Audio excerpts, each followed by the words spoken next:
साथियों, बैसाख महीने में स्नान दान करने का महत्व बताया गया है।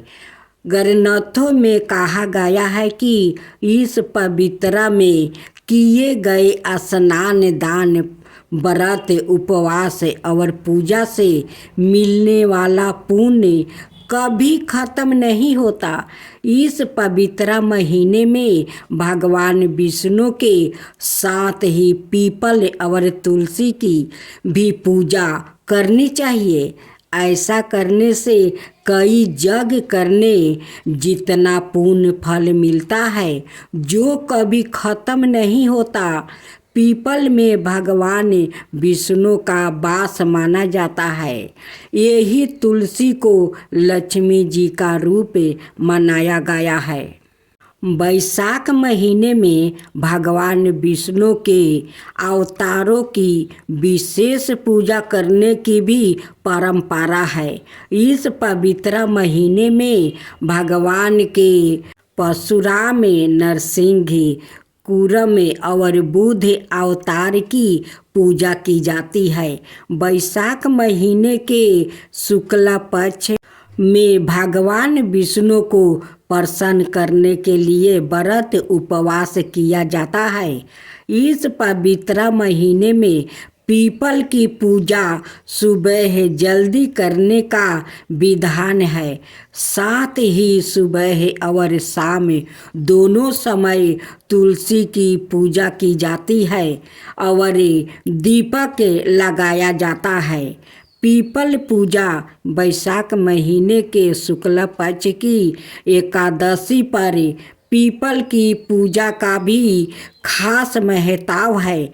इस दिन सुबह जल्दी उठकर पानी में गंगा जल, कच्चा दूध और तिल मिलाकर पीपल को चढ़ाना चाहिए। ऐसे करने से भगवान विष्णु की कृपा मिलती है और पितृ भी तृप्त हो जाते हैं। तुलसी पूजा दूध और पानी से भगवान शालिग्राम का अभिषेक करे और पूजन समग्र ही चढ़ाए।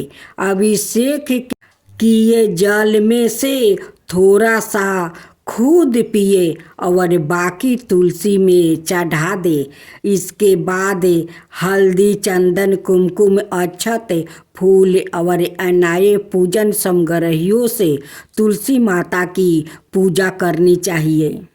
जल दान से कई जगों और तीर्थों का फल ग्रंथों में बताया गया है कि बैसाख महीने में तीर्थ स्नान और दान करने से गरीबी से मुक्ति मिलती है।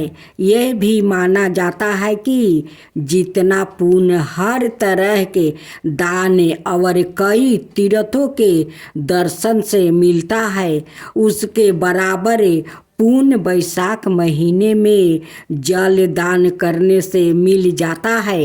इसलिए इस महीने में तुलसी और पीपल को जल चढ़ाना चाहिए। साथ ही पानी पिलाकर लोगों की सेवा करनी चाहिए। अब आप सुने राजा और बंदरिया की कहानी। बैसाख महीना में बंदरिया की कहानी सुननी चाहिए। कहानी एक राजा जो रोज सुबह उठकर गंगा जी नहाने जाता था। राजा ने सबको यह बोल रखा था कि मेरे से पहले कोई गंगा जी में नहीं नहाएगा। एक बंदरिया थी जो राजा से पहले नहा लेती थी। जब राजा नहाने जाता था तो उसको पानी हिलता हुआ दिखाई देता था। राजा को इस बात पर शंका हुआ, कोई मेरे से पहले नहाता है। तो राजा ने वहाँ पर पहरा बैठा दिया। गंगा किनारे एक पहाड़ी थी जहाँ पर वो बंदरिया बैठी रहती थी। राजा के नहाने से पहले ही वो नहा कर पहाड़ी पर बैठ जाती थी। ऐसे ही नहाते नहाते पूरा बैसाख का महीना बीत गया। एक दिन उस बंदरिया को नहाते हुए सिपाहियों ने देख लिया और पकड़ कर राजा के पास ले गया। राजा का यह प्रण था कि अगर कोई औरत मेरे से पहले नहाएगी तो उससे विवाह कर लूँगा। राजा ने बंदरिया से विवाह कर लिया। बैसाख नहाने के पुण्य से बंदरिया का गर्भ लग गया। पूरा 9 महीना होने को आया। तब बंदरिया ने राजा से पूछा कि जब मेरे बच्चा होने का समय आएगा तो मैं क्या करूँगी। तब राजा ने महल में टाली बंधवा दिया और बोला कि जब तुम्हारे दर्द उठे तो इस टाली को बजा देना, फिर मैं आकर बंदोबस्त कर दूंगा। राजा के और भी रानियां थी जिनके बच्चा नहीं था। बंदरिया के बच्चा होने वाला है यह बात उनको जला रही थी। टाली बंधी हुई देखकर उन्होंने पूछा कि ये टाली क्यों बांध रखी है। तब बंदरिया ने बोली कि जब मेरे बच्चा होने वाला होगा तब राजा को बुलाने के लिए यह टाली बांधी है। तब रानियां बोली कि एक बार टाली बजा कर तो देखो कि राजा आते हैं या नहीं। बंदरिया ने टाली बजाई और राजा आ गया। जब राजा ने आकर पूछा कि टाली क्यों बजाई तो बंदरिया बोली कि इन रानियों ने मुझसे कहा था कि एक बार टाली बजा कर देखो कि राजा जी आते हैं या नहीं। तब राजा ने बोला कि दोबारा ऐसे मत बजाना। थोड़ा दिन बाद जब बंदरिया के बच्चा होने वाला था तो बंदरिया ने खूब ताली बजाई पर राजा नहीं आया। जब बंदरिया ने रानियों से पूछा कि अब क्या होगा, मैं बच्चों को जन्म कैसे दूंगी। तब रानियों ने बंदरिया से कहा कि आँखों पर पट्टी बांध ले और नीचे मुंह कर ले। बंदरिया के बैसाख नहाने से बहुत सुंदर लड़का हुआ। जब रानियों ने यह देखा कि बहुत सुंदर लड़का हुआ है तो रानियों ने दासी से कहा कि इस बच्चे को नदी में डुबा कर आ जाओ और बंदरिया के पास पत्थर को रख दो और राजा को बोल दो कि बंदरिया के पत्थर हुआ है। राजा ने इस बात को सुनकर अपने मन में संतोष कर लिया कि और रानियों की तरह इसको भी बच्चा कैसे हो सकता है। उधर उस दासी से बच्चा नदी में नहीं फेंका गया। वो उस बच्चे को वहाँ पर काम कर रहे कुम्हार के बर्तन में राख कर आ गई। जब कुम्हार कुम्हाइन ने किसी बच्चे की रोना को आवाज़ सुनी तो उन्होंने वहाँ जाकर देखा तो बच्चा था। तब कुम्हार ने कुम्हारिन से कहा कि भगवान ने हमारी सुन ली, हमारे बच्चा नहीं है और भगवान ने हमें बच्चा दे दिया। अगर तू इस बच्चे का पालन पोषण कर सके तो इसे हम अपने घर ले चले। कुम्हारी ने राजी हो गई और उन दोनों ने उस को पोस पाल कर बड़ा कर दिया। लड़के को इस बात को पता चल चुका था कि वो बंदरिया के पेट से जन्म लिया था और रानियों ने उसको मारने के लिए दासी को दे दिया था। एक दिन वो लड़का कुम्हार का बनाए हुए हाथी घोड़ा को ले जाकर कुएं पर बैठ गया, जहाँ पर दासियों पानी भरने आई। उन्होंने देखकर वो लड़का बोला कि मेरी हाथी घोड़ा पानी पी लो। तब दासियों उसकी बात सुनकर हंसने लगी और बोली कि कभी माटी के हाथी घोड़े भी पानी पीते हैं क्या? तब वो लड़का बोला कि कभी बंदरिया के भी पत्थर होते हैं क्या? यह बात दासियों ने रानियों से जाकर कह दिया। यह बात सुनकर रानियों ने जहर का लड्डू बनाकर कुम्हार के लड़के के लिए भेजा। भगवान की कृपा से जहर के लड्डू गुंदा का लड्डू बन गया। दूसरे दिन रानियों ने देखा कि वो लड़का मारा नहीं। तब रानियों ने राजा से जिद करके कुम्हार को उस बस्ती से निकलवा दिया। कुम्हार जंगल में रहने लगा। गण गौर का महीना आ गया।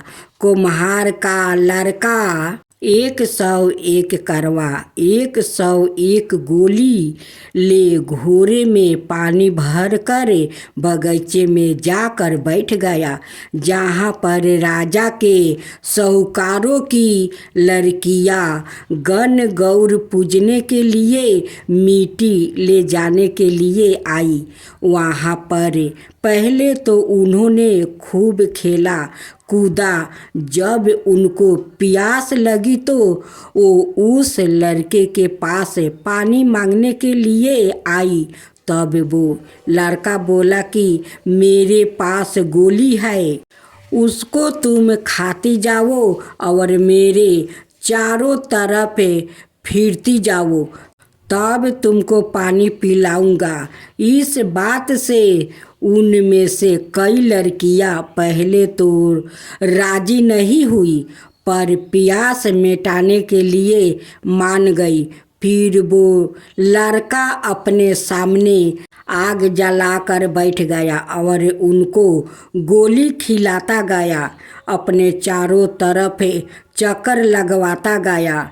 ऐसे करने से सब लड़कियों के गर्व लग गया। जब यह बात उन लड़कियों के माता पिता को पता चली तो उन्होंने उन लड़कियों से पूछा कि ऐसा कैसे हुआ। उन्होंने सारी बात बता दिया तो उनके माता पिता उस कुम्हार के पास गया और बोले, तुम्हारे लड़के ने हमारी लड़कियों से फेरा लेकर शादी कर लिया है। तो वो बोले कि इन लड़कियों को अब तुम अपने पास रखो। तो कुम्हार बोला कि इतनी सारी लड़कियों का मैं कैसे पालन पोषण करूँगा। तब उनके माता पिता ने उन लड़कियों को बहुत धन दौलत देकर विदा कर दिया। थोड़े दिन बाद कुम्हार के घर 101 पोता हो गया। कुम्हार बोला कि हम पूरी नगरी को जिमाएंगे। तब सब लोग कुम्हार के जिमाने के लिए आए। राजा रानियां सब आए, केवल बंदरिया को छोड़कर सब आए। जब लड़के ने यह देखा कि बंदरिया नहीं आई है तो उसने राजा के पास जाकर बंदरिया को लाने के लिए न्योता भेजवाया। बंदरिया आई, उसको सोने की चौकी पर बैठाकर सभा में बैठा दिया और लड़की ने अपनी बहुओं को बता दिया कि यह मेरी जन्म की माता है। तो सारी बहुओं ने उनको सोने के सिक्के देती गई और उसके पैर छूती गई। बंदरिया के पोते बच्चे को गोदी में देती गई और बंदरिया से आशीर्वाद लेती गई। राजा को यह बात समझ में नहीं आई कि ये लड़का बंदरी की इतनी खातिरदारी क्यों कर रहा है। रानियों के यह बात समझ में आ गई। वो बंदरिया का लड़का है। राजा ने सबसे बोला कि मेरा तो अपमान हो गया है, मैं यहाँ से जा रहा हूँ। तब लड़के ने राजा को रोका और बोला कि आप क्यों जा रहे हैं। तो राजा ने लड़के से पूछा कि तू बंदरी की इतनी खातिरदारी क्यों कर रहा है। तो लड़के ने राजा को सारी बात बता दिया कि यह मेरे जन्म की माता है। जो दासी उस लड़के को नदी में बहाने के लिए ले गई थी वहाँ पर ही बैठी थी। वो दासी भी राजा को सारी बात बता दिया।